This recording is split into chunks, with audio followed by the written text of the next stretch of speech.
Cette semaine, Bezrat Hashem, ça va être la Iloula de Rachel Imenu. Notre maman Rachel, grâce à laquelle il va y avoir Bezrat Hashem très très rapidement la Géoula.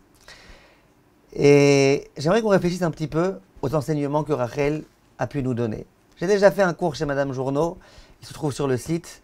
On avait parlé en long, en large et en travers de la grandeur de Rachel, du fait que Rachel ait su se taire. Et c'était un très très beau cours, mais je me suis dit que cette année on n'allait pas refaire le même cours. Donc j'aimerais vous parler d'autre chose. Il est écrit, au moment où Yaakov a rencontré pour la première fois Rachel, il est écrit dans la paracha dans Vayetse, donc il l'a rencontré, Vaishak Yaakov le Rachel, Yaakov il a embrassé Rachel, Vaïssa et kolo vayevk. Et à ce moment-là, il s'est mis à pleurer. Pleurer de quoi? Pleurer d'émotion, pleurer de tristesse. C'est pas très sympa, c'est le premier shidour. Tu arrives au shidour, tu te mets à pleurer. Qu'est-ce qui se passe? Viens Rashi et il dit les fiches et tsafa beruach hakodesh sheena nichneset imo legvura. À ce moment-là, Yaakov, il a vu par ruach hakodesh, par prophétie, il a vu que finalement, elle ne serait pas enterrée à côté de lui. Et que à côté de lui serait enterrée Léa et non pas Rachel.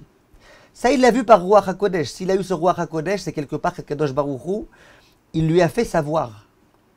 Demande Chachamim, qu'est-ce qu'il y avait de tellement urgent, ce jour-là, en cette occurrence-là, à faire savoir à Yaakov que finalement, à 120 ans, quand ils seront enterrés, ils ne seront pas enterrés l'un avec l'autre. Qu'est-ce qu'il y a de tellement urgent dans l'histoire?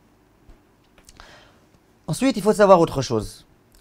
Au moment où Yaakov va demander à Yosef, le fils de Rachel, de l'enterrer, Yaakov va dire à Yosef, tu sais, bientôt je vais mourir, j'aimerais s'il te plaît que tu m'enterres, que tu me conduises en terre d'Israël et que tu m'enterres là-bas.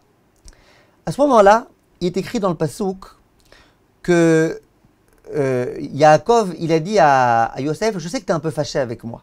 Je vous lis les mots de Rashi pour que vous voyez vraiment, j'invente rien. Rashi, il dit, Yadati sheyesh belibra alay. Je sais que tu es un peu fâché avec moi. Avalda lecha she'alpi adibur kevarti hasham. Tu es un peu fâché avec moi parce que quand ta mère Rachel, elle est décédée, eh ben je l'ai enterrée là où elle est décédée. Je ne me suis pas fatigué à la prendre avec moi et à l'enterrer. Je l'ai enterrée là où elle était. Je sais que tu es un peu fâché avec moi, mais sache que ce que je l'ai fait, je l'ai fait parce que c'est Hachem qui m'a demandé. C'était la Ezra les Banéa. Et le but, c'est que Rachel, elle puisse aider ses enfants plus tard. Que quoi? Kshegalé otam Nevuzradan, au moment où Nevuzradan il va les envoyer en exil, Veayu ovrim derech sham, et qui sont passés justement par là où se trouvait Rachel à Bethléem, Yatzat Rachel al Kivra. Rachel, elle est littéralement sortie de sa tombe, Ubocha, elle s'est mise à pleurer, Umvakeshet alem rachamim, elle a demandé de la miséricorde pour eux. Chez Neymar, comme est écrit dans le fameux passouk connu, Kol beramanishma.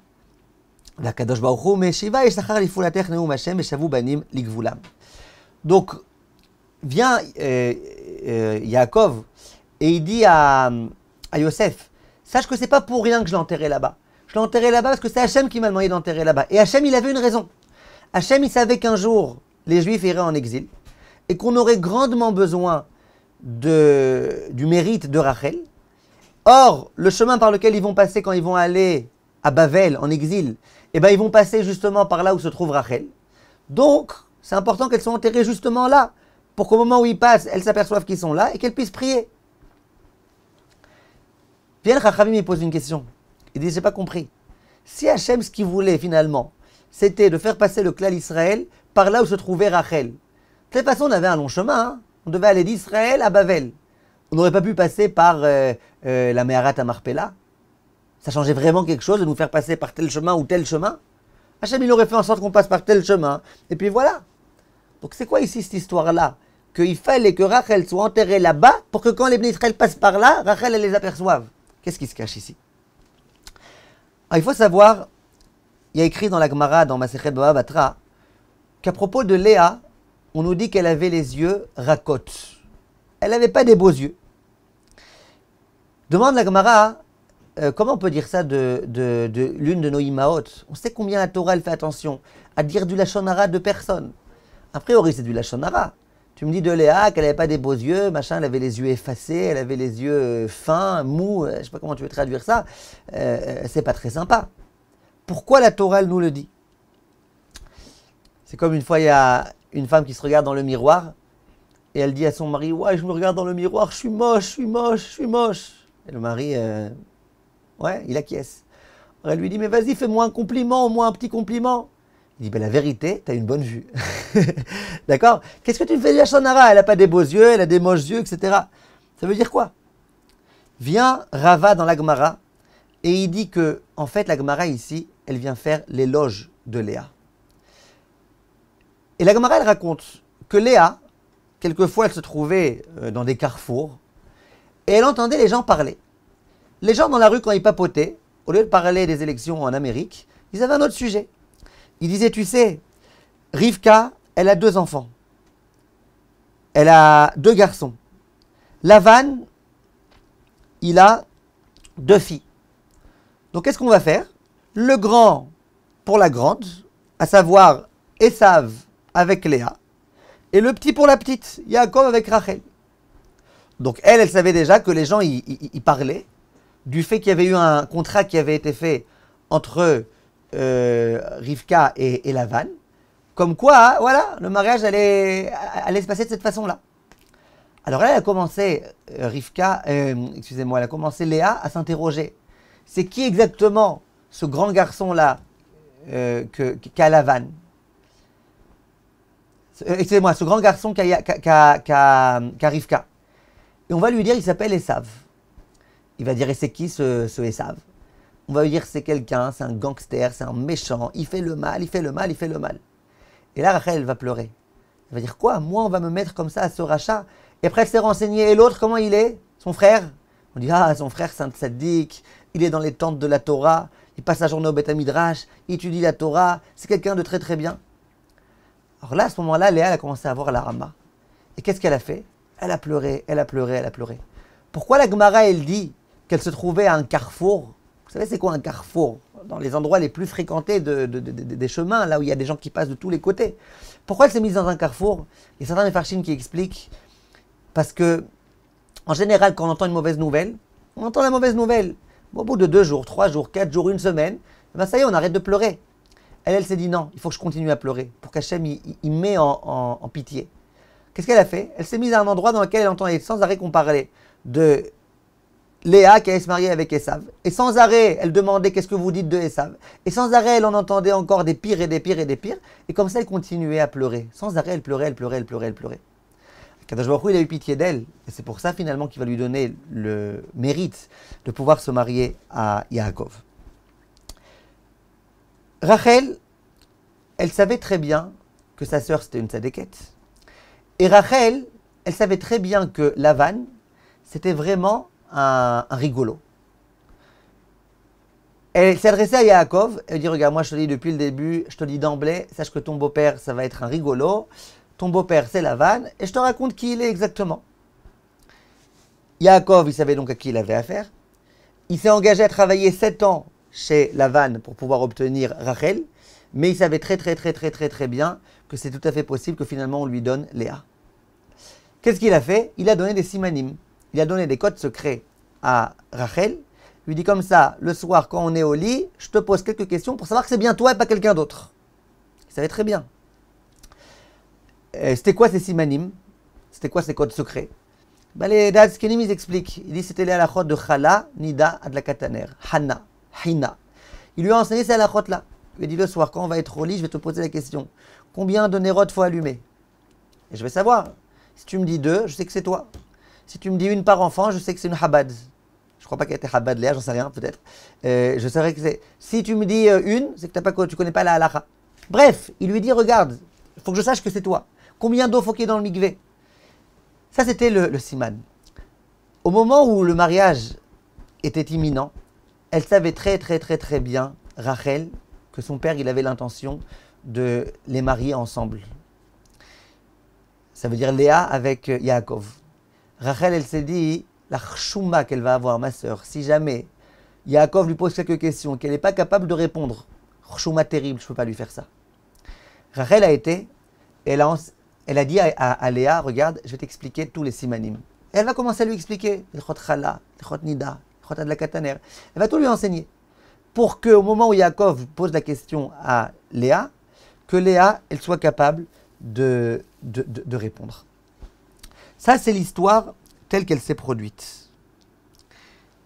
Et donc, finalement, ce qui va se passer, c'est que quand le soir, Yaakov va être avec Léa et qu'il va lui poser des questions, eh bien, Léa, elle va savoir répondre. Et c'est comme ça que le mariage va avoir lieu et que finalement, Léa, elle restera la femme de Yaakov à tout jamais. Maintenant, il faut essayer de réfléchir à un midrash. Il y a un midrash, on l'avait déjà amené quelques fois, on va le ramener à nouveau. Un midrash très très très très beau, vraiment pathétique. Le midrash, il dit qu'au moment où le Beth Amikdash a été détruit, Akadosh Baruch Hu avait décidé de détruire le Beth Amikdash. C'est pour ça qu'il a été détruit. Et à ce moment-là, tous nos ancêtres, ils ont essayé d'intercéder en notre faveur. Et le midrash, il raconte comment Abraham est venu. Il s'est adressé à Akadosh Baruch Hu. Il lui a dit, écoute Hachem, s'il te plaît, aie pitié de tes enfants. Moi, Abraham, tu sais quel âge j'avais? J'avais un seul fils, que j'ai eu à l'âge de 100 ans.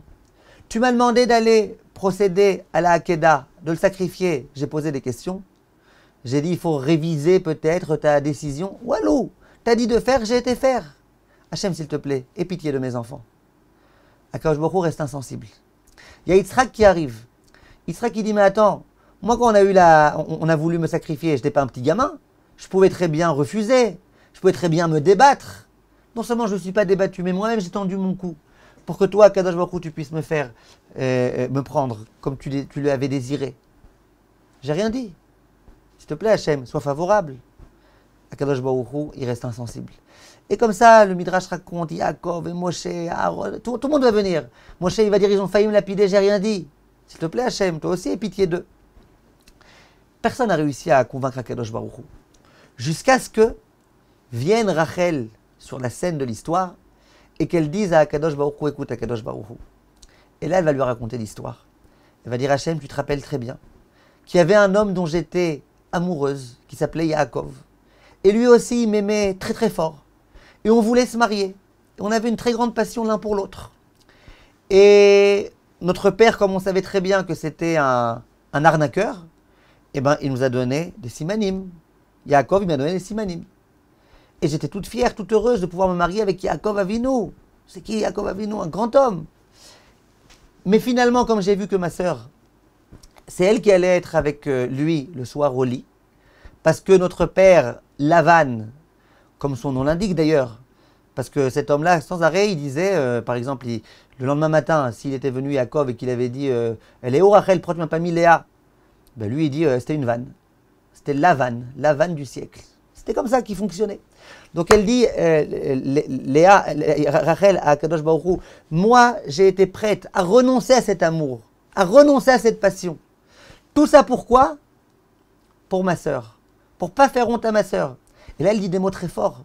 Elle dit, j'ai pas été jalouse. En principe, une femme qui est amoureuse, elle renonce à son mari pour quelqu'un d'autre, elle est censée être jalouse.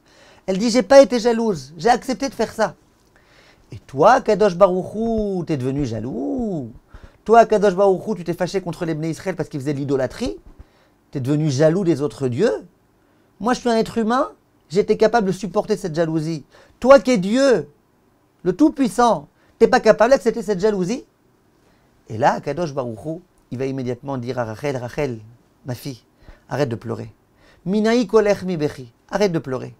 Qui est Sachar lifou la terre, et là il lui promet que Bezrat Hashem la Géoula viendra. Rachel a réussi à faire ce que Avraham, Yitzhak, Yaakov, personne n'a réussi à faire.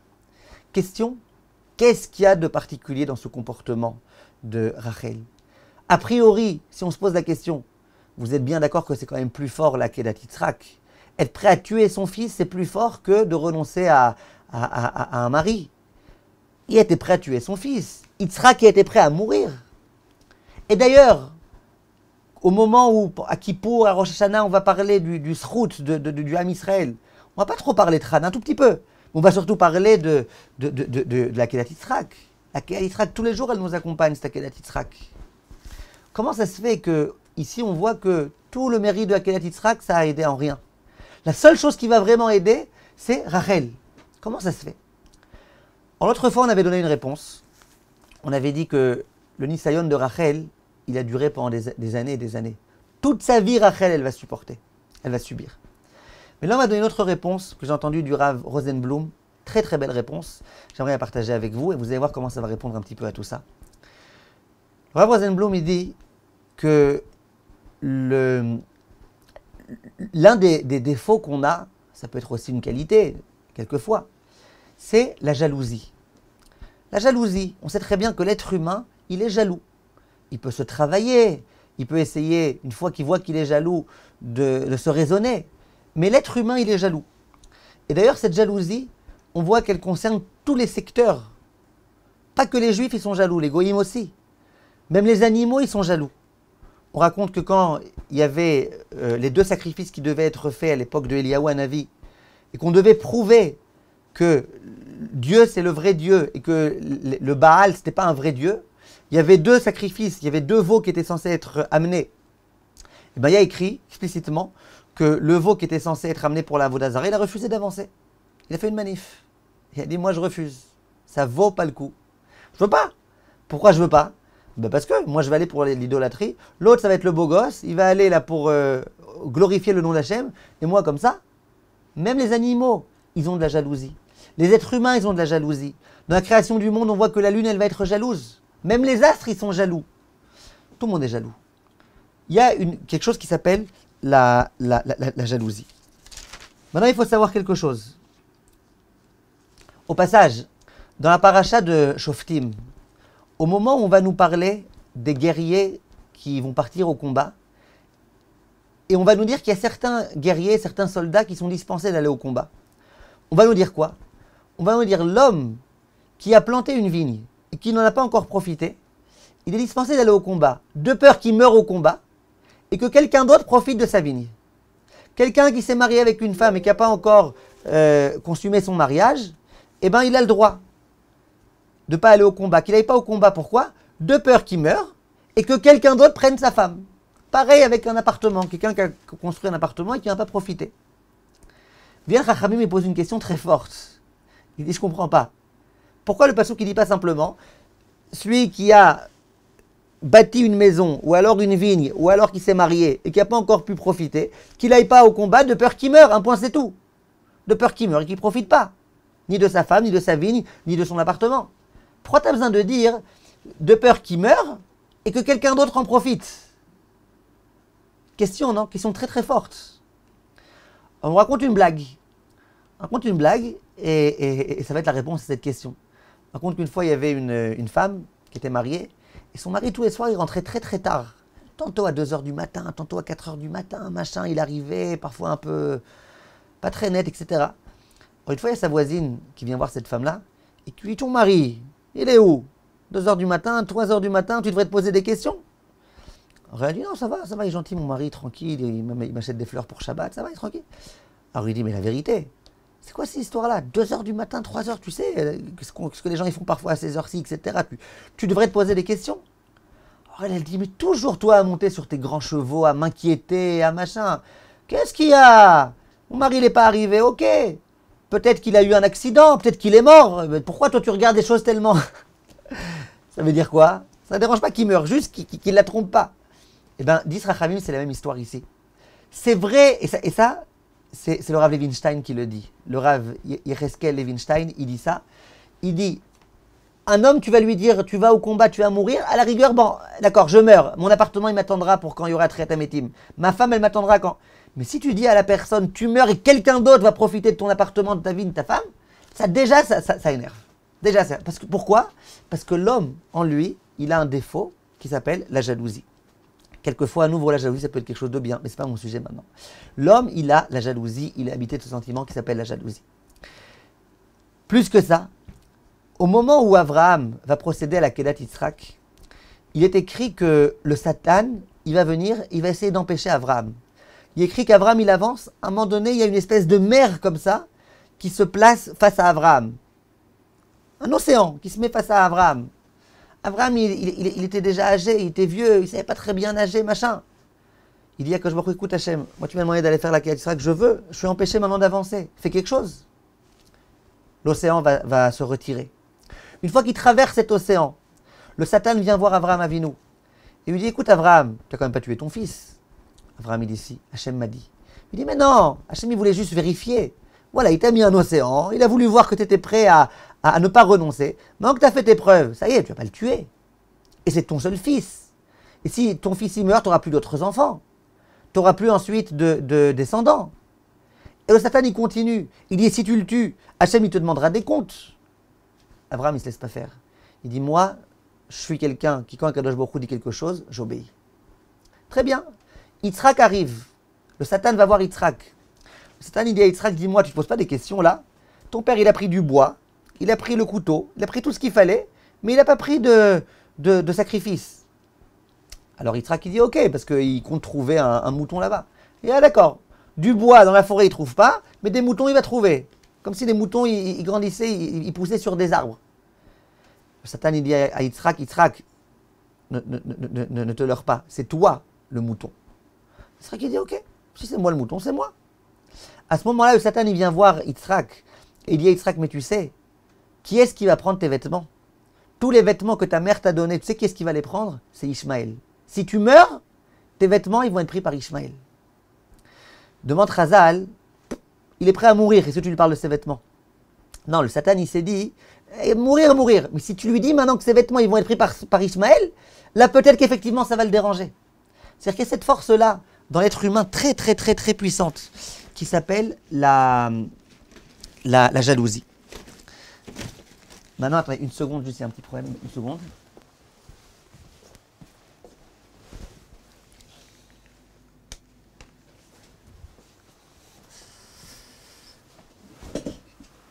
Maintenant, quand on parle de jalousie dans la Torah, ce qu'on appelle la kin'a, à quel sujet la Torah elle nous parle de kin'a? On a trouvé dans deux cas qu'on parlait de kin'a. Le premier cas, c'est quand Hachem il dit, moi je suis un Dieu jaloux. Elkana, je suis un Dieu jaloux. Jaloux de quoi? De l'idolâtrie. Hachem il dit, moi je ne permets pas que vous fassiez l'idolâtrie, je suis un Dieu jaloux. Et l'autre cas, c'est quand on parle de Minchat Kenaot, à propos de la femme Sota et compagnie. Quand quelqu'un, une femme, elle trompe son mari ou quoi, là on parle de jalousie. C'est-à-dire que le terme de jalousie, il a été employé à propos de l'amour entre un homme et sa femme, et de l'amour qu'on est censé avoir entre Hachem et nous-mêmes. Viennent Chachamim et disent, c'était quoi l'argument de Rachel? Rachel, elle ne dit pas, moi j'ai plus de mérite qu'Abraham ou que Yitzhak. Non, Abraham et Yitzhak, ils ont peut-être un plus grand mérite qu'elle. La preuve, à Yom Kippour, on mentionne principalement le mérite de la Kayat Yitzhak. C'est pas ça qu'elle dit. Elle dit, regarde, moi, tu sais combien j'aurais dû être jalouse de ma sœur? Combien c'était dur pour moi? Un peu comme toi. Toi, tu es jaloux quand tu vois de la Avodah Zara. Moi aussi, je suis jalouse. Quand je vais voir maintenant ma sœur mariée avec Yaakov. Ah, mais moi, je suis une grande sadéquette. Ok, mais même les plus grandes sadikim, ils ont cette jalousie. C'est un instinct très fort qu'Hachem a créé. Et pourtant, j'étais prête à renoncer. Or, toi aussi, Hachem, s'il te plaît, renonce. Et ça, c'est la force de Rachel qui a été prête à renoncer à cette passion qu'elle avait, cet amour qu'elle avait, et à ne pas jalouser sa sœur. Quand Hachem, il entend ça, eh ben Hachem, il ne peut plus rester insensible. Il dit, elle a raison. Elle a été prête à renoncer à cette jalousie, et moi, je peux ne pas renoncer à cette jalousie. Et c'est ce qui va se passer ici. Pourquoi Yaakov, pourquoi Rachel est décédée exactement à cet endroit-là, avant de rentrer en Israël? Rachel est décédée avant de rentrer en Israël. Pourquoi?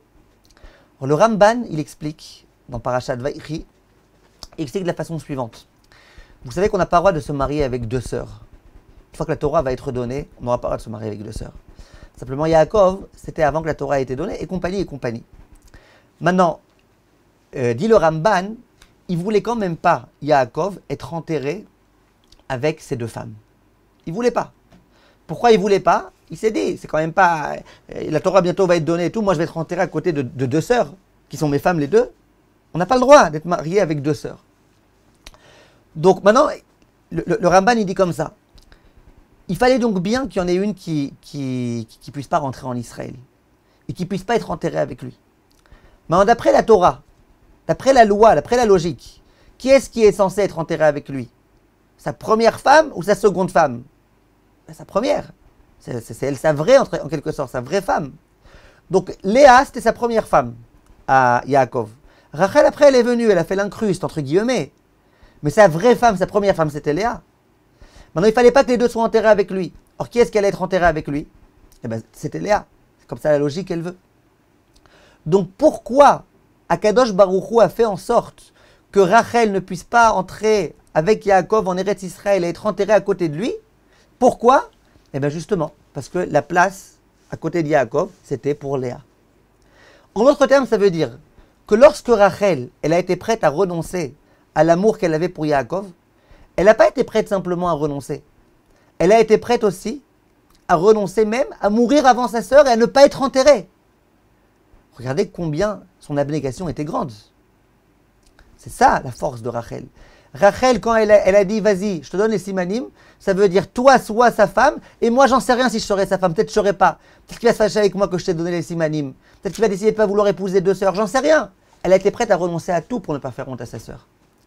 C'est la raison pour laquelle, dit Chazal, au moment où Yaakov Avinu, il va voir Rachel, il va voir dans cette femme, grâce au roi HaKodesh, qu'il a affaire à une femme exemplaire. À une femme qui ne va pas être enterrée avec lui. C'est ça qu'il a vu dans le roi HaKodesh. Pas il ne va pas être enterré avec toi, donc sois triste ou quoi. Non. Sache que tu as affaire ici à une femme qui est tellement tzadékette qu'elle va être prête à renoncer à être enterrée avec toi pour ne pas faire honte à quelqu'un d'autre. C'est ça, Rachel. On a posé la question, on a dit que Yaakov il va dire à Yosef, tu sais, c'est Hachem qui a décidé. Parce que quand les Bnei Israël ils vont sortir, ils vont passer par là-bas.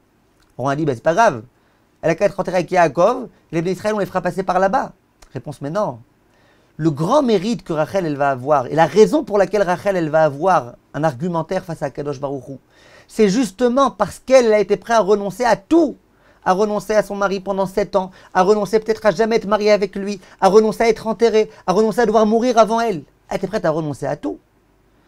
Donc il fallait justement qu'elle ne soit pas enterrée avec Rachel, avec Yaakov, pour que elle puisse avoir cet argumentaire, et pour qu'elle puisse avoir un mérite fou, et pour que quand les Bnei Israël vont passer près d'elle, qu'elle puisse venir voir Akadosh Baruch Hu et le convaincre.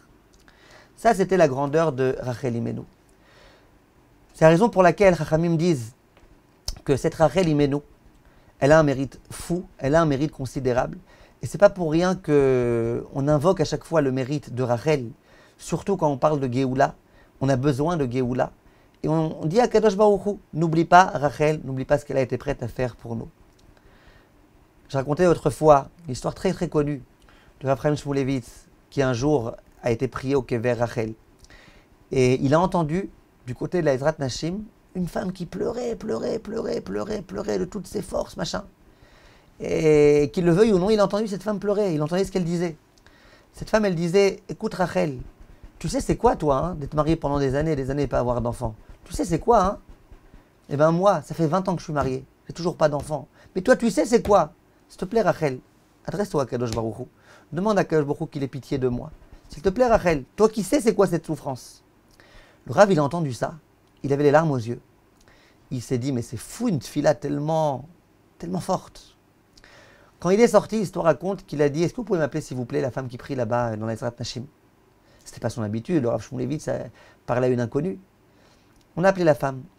Le Rav lui a dit, écoutez, première fois de ma vie que j'entends une tfila avec autant de sincérité, autant de cœur, en plus sur le tombeau de Rachel Imenu. Le Rav dit, peut-être que je me trompe, mais moi je suis sûr que cette tfila elle a été entendue. Je suis sûr que rapidement tu vas tomber enceinte. Et d'ailleurs, sache que si tu as un garçon, eh ben, je suis prêt à être moi le sandak blineder, là où tu fais la mila, je viendrai. L'histoire raconte que cette année elle a eu un bébé, et que le sandak c'était Rav Chaim Shmulevitz. Ce même Rav Chaim Shmulevitz, chaque année quand on s'approchait de la date du décès de Rachel Imenu, le Rav il disait à Rachel, écoute Rachel, Hachem il t'a demandé d'arrêter de pleurer. Minaï kolech mi bechi, arrête de pleurer. Mais moi Chaim, je te demande une chose Rachel, s'il te plaît Rachel, pleure encore un tout petit peu. Quand on voit la force de ton pleur, quand on voit combien ton pleur il a eu de l'impact auprès d'Akadosh Baruch Hu, pleure encore un tout petit peu, pas trop, mais un tout petit peu. Kadosh Baruch Hu, là, il emmène la Géoula et puis voilà. Et Ratson Bezrat Hashem que par le mérite de Rachel et que par le mérite de tout le clan d'Israël et par notre filote surtout, que Kadosh Baruch Hu, il nous prenne en Rachamim. J'ai entendu récemment qu'il commence à y avoir des vaccins qui commencent à être mis en place. Des vaccins, c'est une très très très bonne nouvelle. C'est aussi une très mauvaise nouvelle parce que si maintenant qu'on commence à voir qu'il y a des vaccins, on commence à prier moins fort, eh ben, c'est la chose la pire qui puisse nous arriver, chas v'shalom. Donc on continue à prier, à remercier Hachem du fait qu'il va y avoir des avancées visiblement dans ce domaine, et que Kadosh Baruch Hu, il nous sauve. Toda Rabba.